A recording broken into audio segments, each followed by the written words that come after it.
Hello friends, good morning. आपका मेरे channel Arjun education classes में बहुत बहुत स्वागत है।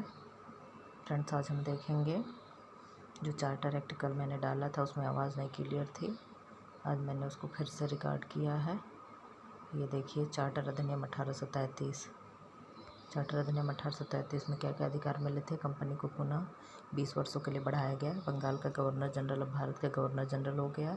मैकाले के रूप में गवर्नर जनरल की कार्यकारिणी के अतिरिक्त विधि सदस्य शामिल हो किया गया। भारतीय कानूनों को संहिताबद्ध करने के लिए विधि आयोग की स्थापना की गई।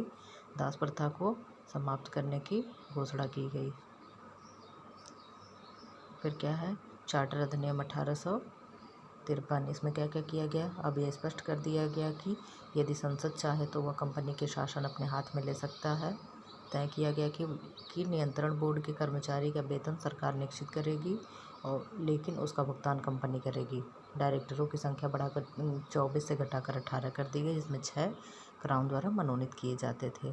विधि सदस्य को गवर्नर जनरल की कार्यकारी परिषद का पूर्ण सदस्य बना दिया गया। अब क्या है, चार्टर एक्ट 1919। इसमें देखिए क्या क्या वो दिए गए। इस अधिनियम में पहली बार उत्तरदायी शासन जैसे शब्दों का प्रयोग किया गया। इसे मॉन्टेग्यू चेम्सफोर्ड सुधार भी कहा जाता है। मॉन्टेग्यू भारत के राज्य सचिव थे और चेम्सफोर्ड भारत के वायसराय थे। इस एक्ट के अनुसार केंद्र में द्विसदनात्मक व्यवस्थापिका स्थापित की गई।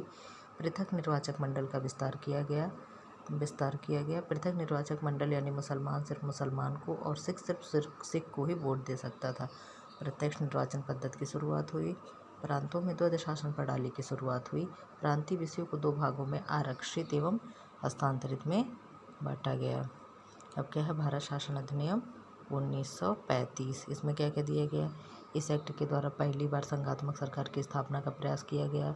प्रांतीय स्तर पर द्वैध शासन को समाप्त करके केंद्र स्तर पर द्वैध शासन प्रणाली स्थापित की गई। प्रांतों में प्रतिनिधि चुनाव प्रक्रिया व रियायतों के प्रतिनिधि राजाओं द्वारा मनोनीत होने थे। वर्मा, जो वर्तमान में आज म्यांमार है, को भारत से पृथक कर दिया गया। इसकी राजधानी क्या है, रंगून है। इस अधिनियम के तहत विषयों को 3 श्रेणी में विभक्त किया गया था: संघ सूची, राज्य सूची और समवर्ती सूची। इस एक्ट के द्वारा स्थापित संघ में अवशिष्ट शक्तियाँ गवर्नर जनरल को प्रदान कर दी गई थी। इस एक्ट के तहत एक संघीय न्यायालय की स्थापना की गई। ठीक है फ्रेंड्स।